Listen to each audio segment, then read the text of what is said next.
I mean, it was an easy trip from home, like being based in LA to here, so that was good. But no, it was just the panel thus far, and everyone seemed to ask great questions, and it's good to see everyone again after having a break. So, yeah, it's been good. So the evolution of your character on this season has really taken a dramatic turn. You're now siding with Pike. What can you tell us about the story development and how you felt about the way your character has been moved? Look, I'm happy that Bellamy took a stand. It's an interesting place to come from because, Pike was elected in a landslide. People seem to forget that. He was elected by everyone. So, Bellamy's just following suit as he's always done, basically. Though the measures at which Pike goes through are a little extreme for Bellamy. But as the season's been going on, in episode 8, you start to see cracks forming, and what they, episode 9, which I think is coming out this week, will show, where his loyalty really lies. I think he's always kind of had one foot in with Pike, not necessarily wholeheartedly, even though he was part of the people that went out and massacred the 300 grounders. He was also out there and trying to save the survivors and spared Indra as well. I think there's, in terms of character development, I think that, it kind of rings true to who he was. And it's just not necessarily, for lack of a better term, has, his side of the story hasn't been explained as much as I would have liked. But, playing the character, I have to work to make it work. So, yeah. I enjoy it. I enjoy playing it. There's a real moral dilemma because you have issues with the way Pike wants to just slaughter every grounder, and you know that that's not always right, but you've chosen his side, and you kind of have to come to terms with. Yeah, well, I guess it's to kind of boil it down, it's a matter of whether you're going to fight for your people or let somebody else dictate you as to what to do, and that's the 12 clans, the grounders are kind of saying you can be part of us if you follow these rules. Whereas Pike is actually saying we want to be a self-sustained nation, we want to grow our own crops, we want this land and you can't come in. Which isn't, in terms of a political landscape, isn't that different to what happens nowadays. For most of his life, Bellamy's been in charge of looking after Octavia. Now that she no longer needs him, how has that changed him? I don't think he necessarily sees it that way. He has definitely seen her grow, but I'm the youngest of 4, and even though I'm an adult, I still turn to my older siblings for help. And I don't think that you ever feel like you're never responsible for a family member, And I've not lived with my parents for a long time, but I still feel responsible for them and them for me. So I think there's still some residual feeling of that, but Bellamy is one of the only, I'd say, out of the younger crew, people who understands what it's like to be a brother. And in actual fact, if you think about it in larger terms, he gave birth to his sister. He's been there since day one. They didn't have a father. So Bellamy's also a father figure to Octavia. That's the way I see it. So in terms of being an adult or a parent, I think at some point you have to let them go and make their own choices. They're both, it's a lot of responsibility to bestow upon a young child and say, you're still a child, but you have to be an adult for this person. So they're both making mistakes. I can't say either one's right or wrong. Yeah. Will Bellamy realize his feelings for Clarke, and will we get to see try to repair that? I think his feelings for Clarke have been realised. I think that they were realised in episode 5, season 3, where he said, I needed you and you left me. They had such a loyalty and such a strength together, and then she chose to go with Lexa as opposed to backing Bellamy in episode 3, season 3. They've been realised. He knows that he needs her, and he knows that, he functions much better when she's around. So in terms of those feelings being realised, yes. And for me, that's as far as I see it. But, I don't write the show. So, yeah. Bellamy's a really kind of complex character. Like, if you see, he has different layers. He plays kind of the asshole, the leader, the brother. So what is your favorite part of playing that character? What's your favorite area to develop?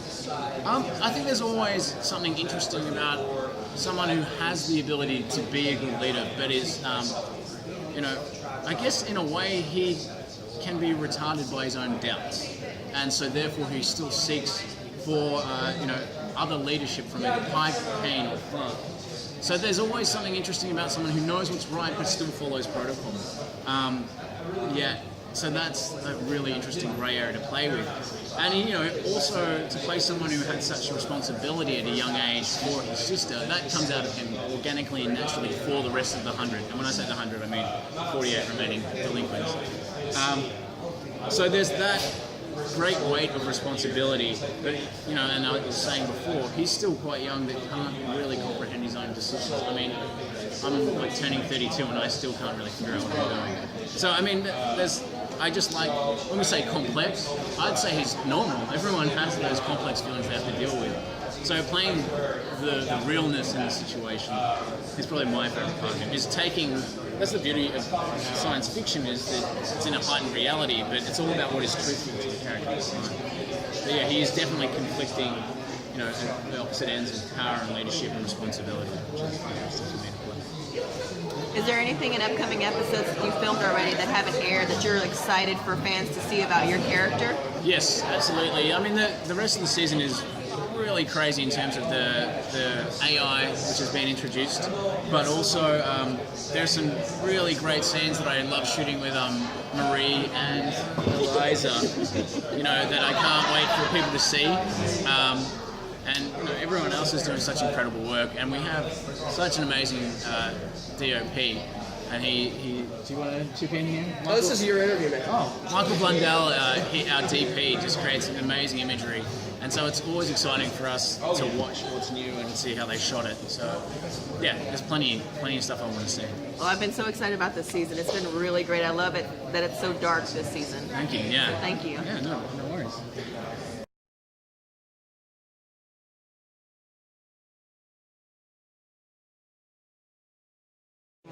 And now, after your City of Light journey with Jaha, your character took a really dark turn when having to be alone for those 86 days, quote unquote, stuck in that bunker by yourself. What was it like having to go through that emotionality? Because the way that you played the character, the evolution of just the disparity and being alone, it was so visceral. I give a lot of the credit to that to the way they set up us shooting that montage. We did it all in one day. They gave us so much time to do it. Like, we shot that for about 13 hours. And we had so much time to do it. And Dean White, who directed that episode, me and him worked very, very well together, and we've gotten to know each other so well over the first couple seasons, because he does about 5 episodes a year for us, and also produces for the show. So yeah, that was a great challenge for me, and I was honestly, when I had read it and Jason told me what they were going to do and that it was starting the entire season, it was a lot of pressure, and I relished in that, and I just did the best that I could. So I'm very glad that to you it came off as something. Yeah, it did. Came off well. Yeah, it very much so. And then it made me more interested in your character because you're a little bit duplicitous, because you don't want to be bad, but you're perceived as bad. 100%. And I think you have a moral dilemma with yourself, because you want to just care about yourself, but you can't help caring about others. And I think you have a dilemma with that. And Absolutely. Well, John's character. Yes. So how is your interaction with the other characters this season? There's a few new people. It's very different. I mean, one of the main differences is my interactions with Maury, who obviously I interacted with in season 2, but to have her back and to kind of have our relationship kind of thing, whatever it is that we have, to kind of have that continue and not be cut short like it was in season 2 after one episode. We actually get to sit with it a bit, and obviously we're not together right now, and I hope to see her again. But that was such a cool thing for Murphy to show him, to show the audience actually that he can care about someone else, and he can she's the first person he's ever kind of thrown himself under the bus to protect. So I think that was very cool to see. Your character has seemingly gone through everything. What do you think is one important thing that Murphy's learned from everything he's gone through since they got to the ground? I go back and forth on that, but I think it's that, and I keep trying to decide whether he believes it or not, or if me as Richard, I see it that he can't do it alone. Murphy might sometimes believe that he can, but I think the more time that he spends on the ground, he understands that that's not possible. You know, it just can't be done with the world that they have when they live in. One aspect of your character, especially in the last episode, you were being held prisoner by Titus because you had the chip, yeah, sacred symbol. the sacred symbol. So what can we look forward to that you're excited for fans to see with your character regarding that story arc? Yes, boy. I think the storyline of him in Polis, I think that's going to be very fun for all the audience to kind of watch. Because again, for Murphy, it's such a different world. He's been on the ground for a while now, and he more than almost anyone on the show, I think, has been transplanted from dropship to Arcadia to going off to find Clarke with Finn, going to Little Baton DC and all that, and then going off to the desert, then in the island, now in Polis. He's been everywhere, and it's just for Polis, it's just a new setting for him. And me knowing where it's going, I think I'm very excited for the audience to kind of see what John's going to do. Yeah. Thank you so much. Thank you so much. Thank you.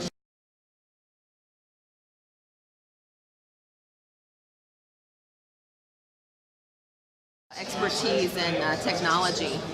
Are you also tech savvy, or did you have to learn a lot of all the jargon that goes on and the tech stuff that you have to do? The jargon is completely new every time. It's always a mouthful.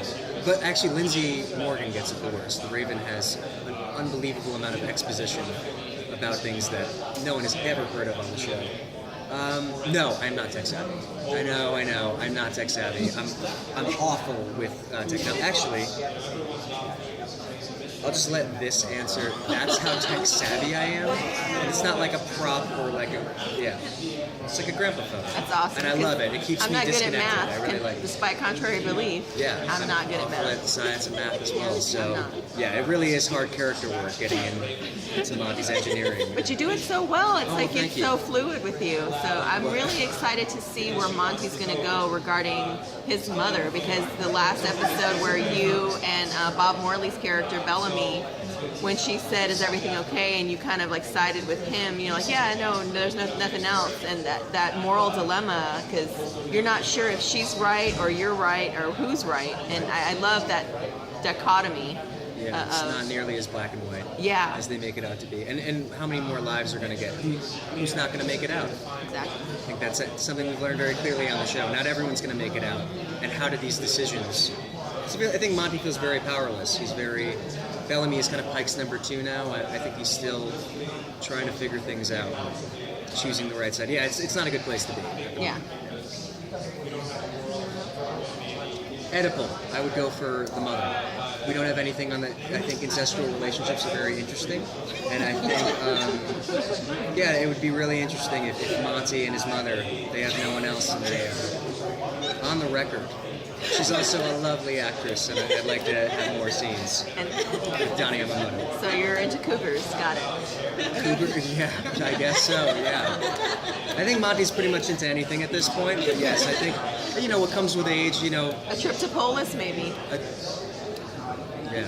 Wisdom, experience, and hardship, a little bit of baggage, which I think is great.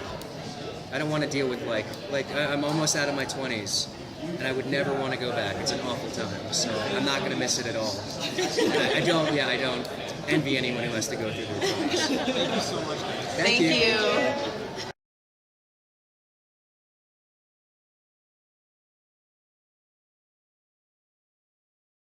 Is going through a really, really dark time this season. You've been playing it with aplomb. You're drinking, your drunken stupors, your relationship with Monty has deteriorated. How has it been playing this type of emotionality this season? It's been very intense. I've really put everything I've got into it. Went to some very dark places, and hopefully it shows on screen. And just really wanted to give the right tribute to people that are going through what Jasper's going through, severe PTSD, and he's suffering. So it's been an honor, and also a challenge I was very excited to take on. What's your favorite dynamic to explore on the show? Favorite dynamic? I mean, favorite dynamic. I was going to say an interesting dynamic is this new Allie stuff where you have to, I don't know, it's weird playing, I was saying the last scene I had with Raven is very odd because I'm in a totally other world. I'm lost in my head while Raven's in another world. She's in the City of Light. So we're kind of both not fully there. So that was one of the weirder scenes to play, just as an actor. But my favorite always comes down to Jasper and Monty for me. He's my best friend since the pilot. We both made it a mission of ours to become best friends in real life, and that's unfortunately happened. I just love that story. It's pure friendship, and we go through the roller coasters of it. So for Jasper, for me, that's one of my favorite parts. But also the PTSD this year is obviously the biggest thing. And Christopher was just saying that the ball is in Jasper's court as far as that relationship with Monty. So can you talk about that and what we might see going forward? I think Jasper is slowly becoming a little aware of how closed off he's been and how high the walls have surrounded his consciousness, and he won't let anyone in with good reason. His best friends killed an entire civilization as well as his girlfriend. So it is in Jasper's court. I think it's still very difficult because his best friend pulled the lever. It's just facts.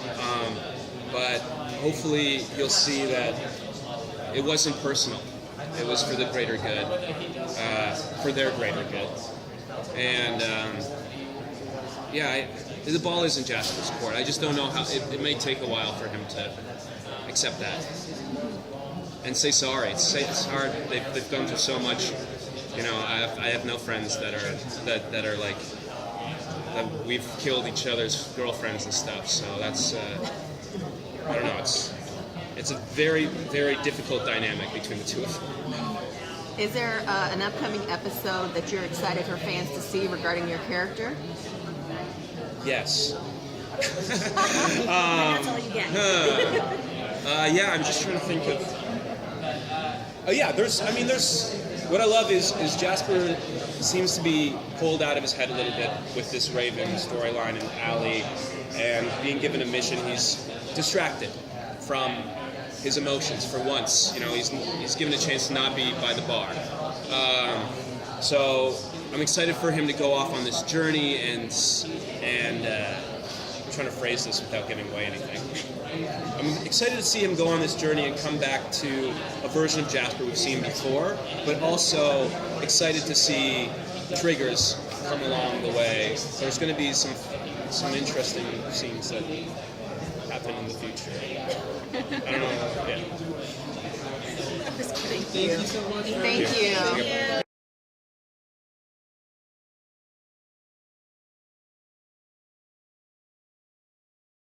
It was very emotional with the death of Lexa. Clarke's character is obviously going through a lot emotionally just because she's left the camp. She's kind of on her own. Yeah. And now with the death of Lexa, what can you tell us about your character development as far as the emotionality in this season? Because it's become very dark. Yeah, it has become very dark even for us. It's devastating. She's devastated and heartbroken. And, she's definitely not going to be the same after this.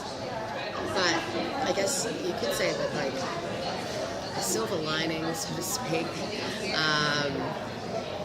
is that she's in there somewhere.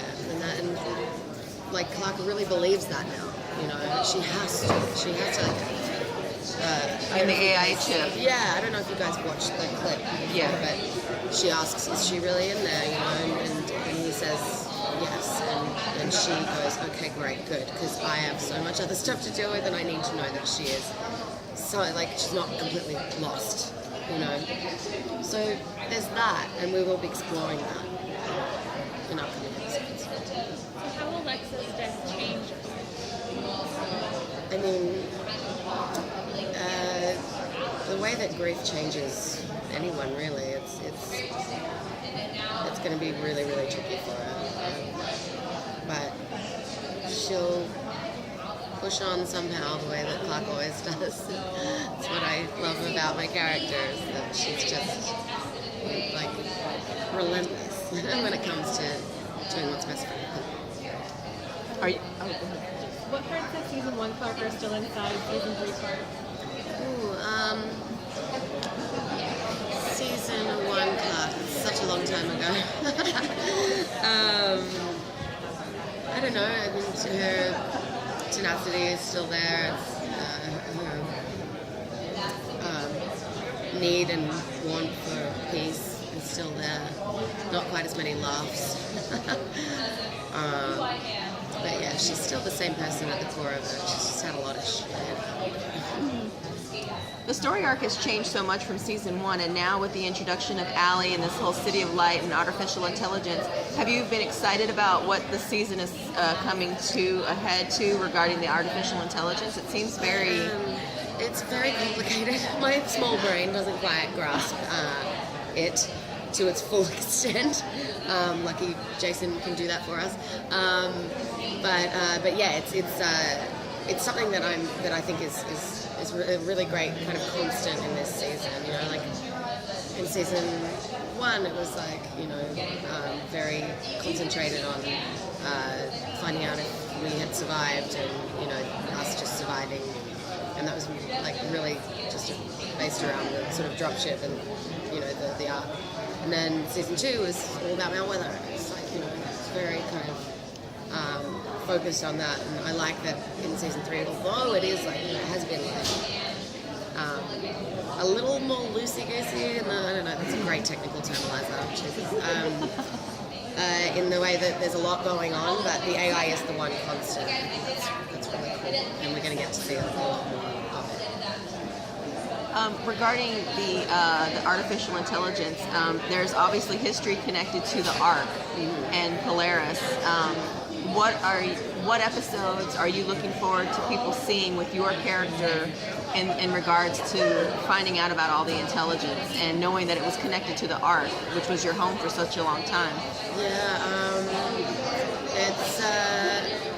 it's weird. It's gonna. I mean, you know, like in the break, like obviously I had an episode off last episode, so me and Murphy have been locked in this room for like quite a while, and so in that time, sadly off screen, I wish there was a bit more on screen, I've kind of learnt about as all that he knows about it.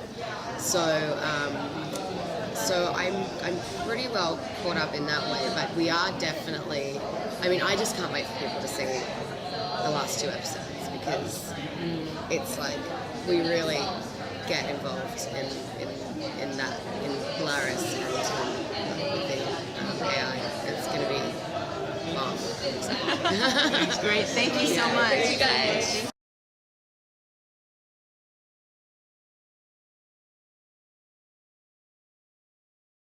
A darker turn. I would say it's been darker than the first 2 seasons, even though season 2 did get pretty dark towards the end.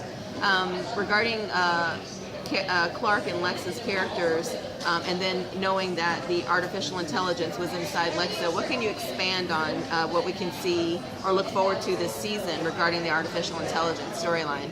I think what we've sort of, where we are right now is we know there are 2 AIs. We know that Allie has been looking for the other AI for 100 years, really, since her creator left her to go up and work on the second AI on the space station. And she doesn't know yet that it exists, but I think it's a safe bet that she'll figure that out eventually. And, you know, the story of the season from here becomes, you know, that's the MacGuffin. The flame that came out of Lexa is the thing that everybody wants to get their hands on. The next commander needs it because she can't be the commander until she ascends. It's called ascension when she puts it in her head, when it's put in her head by the Flame Keeper. And so she needs it, or he, whoever wins the conclave. And of course, Clarke wants to make sure that the right person gets it because Lex's memory is in there, Lex's mind may be in there, and so does she want to, let it fall into the wrong, I would say hands, but head, it would be more literally correct. So, everybody is going to be after this thing, and it's going to drive the story in a very intense direction. I don't know how much you can say, but will there be war with the Grounders now that Lexa isn't protecting the Sky Crew? I think that's definitely something that Clarke is worried about. Whoever the next commander is either going to follow Lex's legacy or not, and she's going to do her best to make sure that the person who comes next will. And eventually, I think what we do this season in terms of sides is a new threat rises that sort of means that everybody better figure out a way to get together, or we're all going to be toast. Sorry for being ambiguous. Why do you think these characters resonate so much with the audience? Like, what is it that makes them special? The actors are incredible. I mean, I feel like, this show has connected with the audience in a really emotional, powerful way more than I ever realized, obviously, way more than I realized in the last 3 weeks, for sure. But I don't know what the answer to that is. I mean, I think it's a good story. I think they're great characters, and I think the actors are all just firing on all cylinders. They've all found a groove, which is exciting for me because anything that we write and give them elevates, all the time, and only continues that way for the rest of the season. Did you have in mind when you started season 3 that you wanted Bellamy to kind of be on the other side now, because he was always aligned with Kane and Abby, and now that Pike is in the picture and Bellamy's kind of switched sides, is that where you wanted Bellamy to go? Yeah, one of the sort of things I wanted to do this season was take him down that path. Figure out a way to turn Bellamy, and I realize that's a dangerous thing to do now in hindsight with someone who's beloved like Bellamy, who had the direction that he had for the first 2 seasons, going from someone who was kind of a bad guy to someone who was, pretty heroic in season 2 by the end. And yet, his experience, I think what's been lost a little bit is that his experience was different than ours as an audience and as Clarke's, Clarke fell in love with Lexa and realized that there were nuances in the Grounders, and Bellamy didn't. Bellamy was, as Bob said on the panel, he was in Mount Weather really for the most part after episode 10 last season, which is really when Lexa and Clarke began to evolve as a thing, and ultimately he doesn't have the same experience. All he knows is that the army that was out there were the same exact people that were killing him and his friends in season 1, and so the answer is yes. I knew from the beginning that that's what we were doing. I was trying to create a wedge where, internal conflict between the group and internal conflict in Arcadia and internal conflict in Polis as well. And then again, it's about that external conflict coming and hopefully everybody figuring out that we better get back together, otherwise we're all going to die. So, does that answer that question? Yes, it does. Thank you so much. All right. Thank you guys.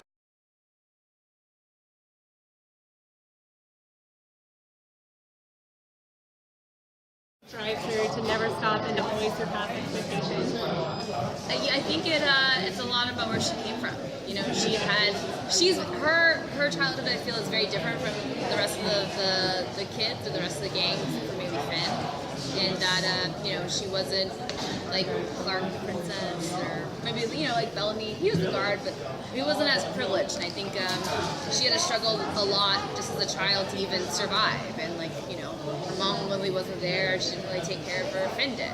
So at a young age, she's always learned to be self-sufficient, and she's always learned to take matters in her own hand and to kick ass. And she's created herself to be that, and that's who she is at her core. So I just think that she's been kind of, because she had to learn to be strong, she will forever be strong.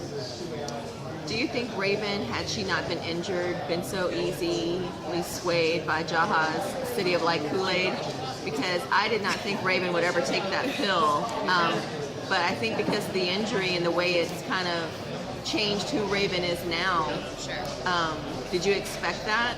I think that's a brilliant question. I think without the injury, she probably wouldn't have, because her mind would have been stronger, her mentality. But because of the disability, of course it hurts and it's painful, and but it's chronic. She wakes up with it, she goes to sleep with it. It's always there, and that in turn has affected her mental psyche. So she's gone through such a great depression, and I feel like this season, all of Raven's monsters are inside of her. So as the audience, you don't necessarily get to see it, but it's and that's what's also been kind of really fun to play, but I've also been really like, God, is this even good? Because it's just been such an internal struggle within me and Raven, and fighting against everything going on there. So I attribute her taking the chip really to her. She's at her lowest point mentally, and it could have been the chip or suicide. So, and that's what I think needs to be this world is terrible, and it's heartbreaking, and every day it's worse. And it's also a lot. I did a lot of research with people that go through chronic pain and the chronic depression that comes with it, and their words alone, they're chilling. It changes everything about you. So it's quite the test. What I really loved about the last episode was Raven's kind of realization, she didn't remember her first kiss, she didn't remember Finn, she didn't remember being in love, all those things, and it kind of just dawned on her, and I feel like Raven's strength finally is prevailing. What can we look forward to with your character regarding the story arc, because it's fascinating? Thank you. Yes, I really enjoed the story arc. It was crazy. I'd say you can look forward to basically the fight of the century, the 100th century, Raven versus Allie, and you're going to see at what lengths Raven goes to save herself. You're also going to see at what lengths Allie goes to fight her and keep her for Allie. So you're going to see a lot of different Raven happening, because Raven not only, she didn't realize what she was doing, I think, when she took the chip, and what she was sacrificing for that price of admission into the city of light, into happiness. She gave up everything. So you get to see exactly what she has to do to win it all back. Yeah. So it's going to be very interesting coming up. I'm very excited to see that. I just love the way that you play that character, and, Thank you. and just the challenge that you have. Your internal struggle shows through. Thank so, you. Yeah. I mean, that's what I'm up all night, how do I do it? So thank you. We had asked Monty this question about the technology jargon that he has to learn. He said he wasn't tech savvy, and he says you had a lot more to do because of the electronic stuff. Of course. Did you learn a lot about electronics? Did you take any classes or anything to learn that? I should take some classes. I remember in season 1, I got a book on mechanics, a dummy, mechanic dummies, and I YouTube a lot, splicing wires and everything. You can YouTube everything. So I just, whenever I have something coming up in the script that I have to learn, I know a lot about, pod re-entry and, the Earth's atmosphere. And actually, I just tweeted Space Camp, and I asked them, am I too old to go? And they told me to email them. So, which I'm like, this is part of my job. So, Space Camp. So, that'll be great. They're so great. In the 6th grade I went. I didn't get to go. My school did it, and my year that I was finally my turn, they cut the budget, so I didn't get to go. My brother went. Well, fingers Mom crossed. is so sad. Could you imagine? That's my dream. Great, thank Thank you guys so much.